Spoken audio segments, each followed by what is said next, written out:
বিনা কারণে আমাকে আয়না করে নিয়ে মাসের পর মাস গ্রেপ্তার করে রেখেছে, তাদেরকে কেন আইনের আওতায় আনা হলো না?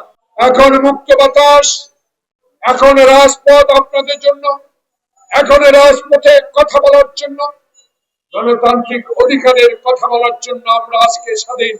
সেই স্বাধীনতা এনে দিয়েছে 16 বছর আন্দোলন করে বাংলাদেশের জাতীয়তাবাদী শক্তির সাথে সকল গণতান্ত্রিক রাজনৈতিক দলগুলো সেই 16 বছরের আন্দোলনের ফসলকে ঘরে তুলেছে জুলাই আগস্ট বিপ্লবের নাইদের নেতৃত্বে।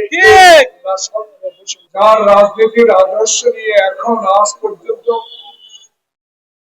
আমাদের প্রিয় নেত্রী বেগম খালেদা জিয়া, প্রিয় নেতা তারেক রহমান সহ জাতীয় স্থায়ী কমিটির মির্জা ফখরুল ইসলাম আলমগীর সহ সবাই 16টি বছর বাংলাদেশে গণতান্ত্রিক অধিকার পুনরুদ্ধারের সংগ্রাম করে যাচ্ছে।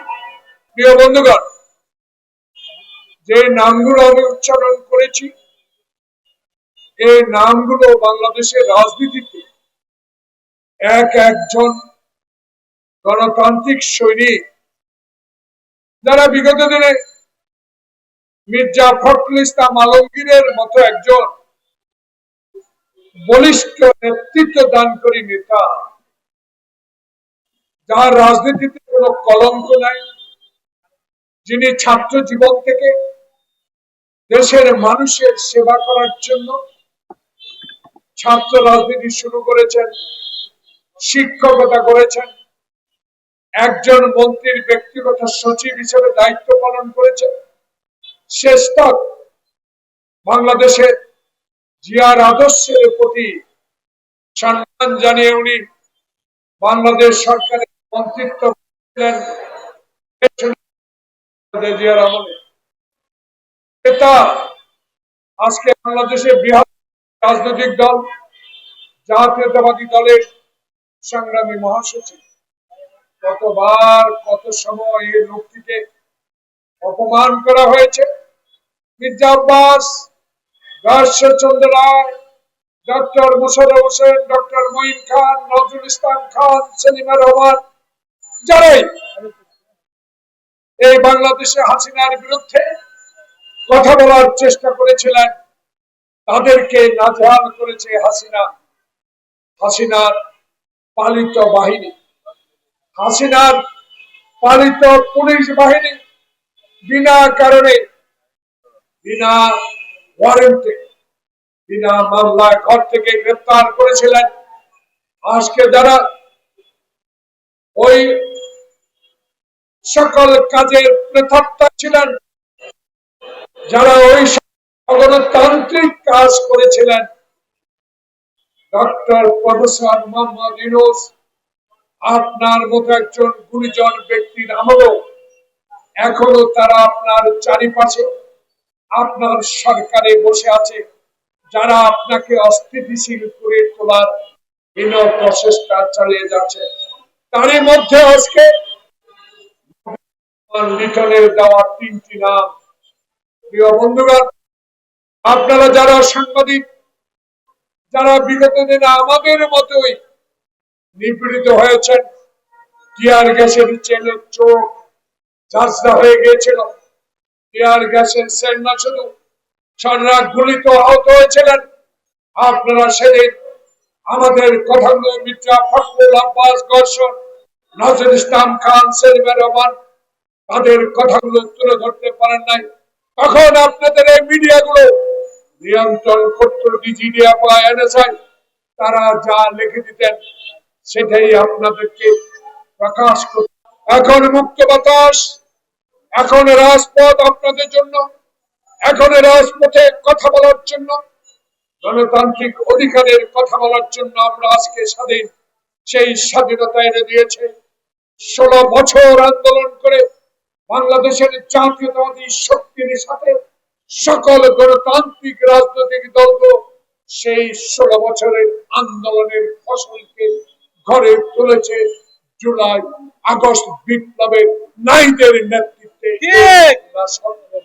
আজকে আমার সাহস জুগিয়েছে। আজকে কথা বলার জন্য, অন্তর থেকে মনের কথাগুলো বলার সাহস জুগিয়েছে মুগ্ধ খোকন।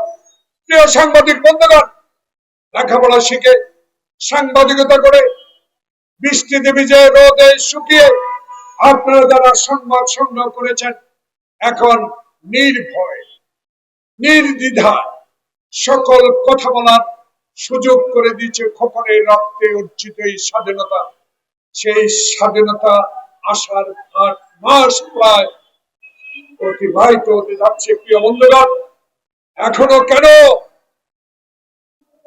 যারা আমার বুকে গুলি করেছে, যারা আমার মায়ের বুক খালি করেছে, যারা বিনা কারণে আমাকে আয়না ঘরে নিয়ে মাসের পর মাস গ্রেপ্তার করে রেখেছে, তাদেরকে কেন আইনের আওতায় আনা হলো না? তার মধ্যে যারা 2014 সালে 154 জন বিনা প্রতিদ্বন্দ্বিতায় নির্বাচিত এমপি ঘোষণা করে, যারা 2018 সালে দিনের ভোটকে রাতে রূপান্তরিত করে বাংলাদেশে শেখ হাসিনাকে ক্ষমতায় বসিয়েছিলেন, যারা 2024 সালে ভাই ভাই টানি ভাই নির্বাচন দিয়ে বাংলাদেশের গণতন্ত্রকে গলা টিপে হত্যা করেছেন, তাদের অনেককেই কেন গ্রেপ্তারের আওতায় আনা হলো না? এই কথাগুলো বলার জন্য আজকে তৃণমূল নাগরিক আন্দোলনের লিটনের মাধ্যমে আমার প্রিয় সাংবাদিকের সামনে আমি ডক্টর প্রফেসর মোহাম্মদ ইউনের কর্ণগোচর করার চেষ্টা করছি। বন্ধুগণ, দুঃখ লাগে, কষ্ট হয়। কত কষ্ট করেছে আমার ভাইয়েরা। মা হারিয়েছি জেলে থেকে, চোখের পানিতে বুক ভিজিয়ে দিয়েছি।